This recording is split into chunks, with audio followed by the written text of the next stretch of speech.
నేను ఇప్పుడు ఒక కేస్ స్టడీ చెప్తాను. కార్పొరేట్స్ అనేవి మనుషుల ఆలోచన తీరునే ఎలా మార్చేస్తాయి అని చెప్పి. This has happened with Nestle and Japan. Nestle ఉంది కదా బ్రాండ్, అది జపాన్ మీద ప్రయోగించింది. జపాన్ దేశాన్నే మార్చేసింది. ఎలాగో చూద్దాం. జపాన్ కి కాఫీ అనేది నచ్చేది కాదు. సో నెస్లే వాళ్ళు ఏం చేశారు, వాళ్ళ ఆలోచన తీరునే రీవైర్ చేశారు ఒక జనరేషన్ మొత్తానికి. 1970s లో జపాన్ అనేది టీ నేషన్. టీ ఎక్కువ తాగుతూ ఉండేవాళ్ళు. కాఫీ అంటేనే నచ్చేది కాదు. చేదుగా, అబ్బే నాకు వద్దు అని అసలు పట్టుకునే వాళ్లే కాదు. కానీ నెస్లే వాళ్ళు వాళ్ళ కాఫీని జపాన్ లోకి ఇంట్రడ్యూస్ చేయాలి అని చెప్పి చాలా రకాలుగా ప్రయత్నించారు. యాడ్స్ అవ్వచ్చు, డిస్కౌంట్స్ అవ్వచ్చు, వెండింగ్ మిషన్స్ ద్వారా అవ్వచ్చు, అన్ని రకాలుగా ఎలా ఎంటర్ అవ్వాలో అలా ట్రై చేస్తూనే ఉన్నారు. But that doesn't work at all.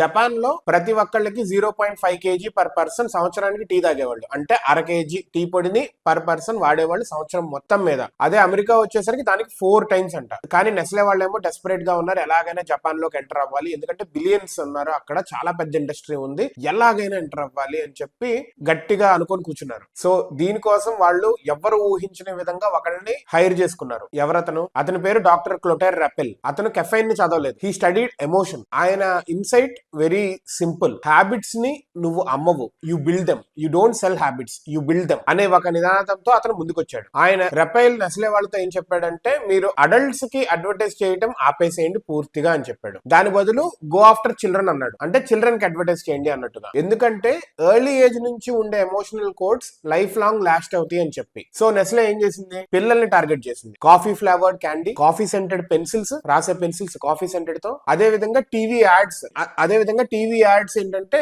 Coffee smell తో నిద్ర లేచేలాగా, పిల్లలు కాఫీ స్మెల్ రాగానే అమ్మయ్య అని ఫ్రెష్ గా నిద్ర లేచేలాగా అలాంటి యాడ్స్ క్రియేట్ చేసి, వీళ్ళ గోల్ ఏంటి, కాఫీని వార్మ్త్, లవ్ అండ్ సేఫ్టీకి అసోసియేట్ చేసేలాగా వీళ్ళ మైండ్ ని ట్యూన్ చేయాలి అనేది వీళ్ళ గోల్. ఈ పిల్లలు పెద్ద అయ్యారు అండ్ కాఫీ అనేది ఏ మాత్రం చేదుగా అనిపించలేదు. వీళ్ళు పెద్ద అయ్యేసరికి వాళ్ళ కాఫీ అనేది చాలా కంఫర్టబుల్ గా, అదే విధంగా చైల్డ్హుడ్ ని గుర్తొచ్చే విధంగా కాఫీ అనిపిస్తుంది వీళ్ళకి. బేసికలీ మైండ్ అలా ట్యూన్ అయిపోయింది. వాళ్ళు పెద్ద అయ్యేసరికి వాళ్ళు కాఫీ డ్రింకర్స్ అయిపోయారు 100%. 2000 టైం కి కాఫీతో జపాన్ అబ్సెస్ అయిపోయింది. ఎక్కడ చూసినా కానీ జపాన్ లో coffee shops, cold coffee cans లో కోల్డ్ కాఫీ, అది జపాన్ ఇన్వెన్షన్. మళ్ళీ ఇప్పుడు కన్సంప్షన్ అనేది ఇదివరకు రోజుల్లో 0.5 kg పర్ ఇయర్ ఉండేది కాస్త ఇప్పుడు 3.5 kg పర్ ఇయర్ అయింది పర్ పర్సన్ కి కాఫీ కన్సంప్షన్ అనేది. సైకాలజీ నుంచి $30 billion బిజినెస్ అనేది పుట్టింది చూడండి. నెస్లే ఇప్పుడు 60% ఆఫ్ జపాన్స్ కాఫీ మార్కెట్ ని హ్యాండిల్ చేస్తుంది. ఏ దేశం అయితే కాఫీని హేట్ చేసేదో అది ఇప్పుడు ప్రతి రోజు ప్రతి పూట తాగుతుంది. అదేదో ఫ్లేవర్ నచ్చి కాదు, అదొక ఫీలింగ్. ఒక ఫీలింగ్ ని మైండ్ లో ట్యూన్ చేసేసారు. నెస్లే అనేది ఒక ప్రొడక్ట్ ని అమ్మలేదు, ఒక ఎమోషన్ ని బిల్డ్ చేసి, వాళ్ళు ఏదో గట్టిగా అరిచి ఇలా చేయాలి అలా చేయాలని బాగా డీప్ గా ఆలోచించి హ్యాబిట్స్ ని బిల్డ్ చేశారు. రియల్ మార్కెటింగ్ అనేది పర్సుయేషన్ కాదు, ఇట్స్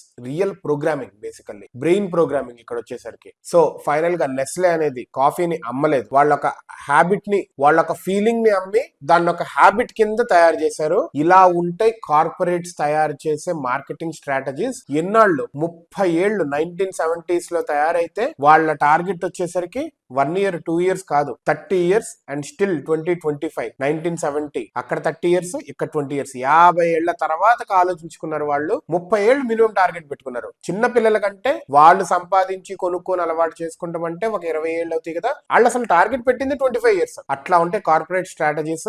అండ్ ఆల్సో కంట్రీస్, ఇంకో కంట్రీస్ మీద చేసే స్ట్రాటజీస్ కూడా అలాగుంటాయి. So be careful. There might be few strategies which are very good, there might be which are foul as well. మనం కనిపెట్టాలి, కనుక్కోవాలి, ఆ ట్రాప్ లో పడకూడదు అట్లీస్ట్.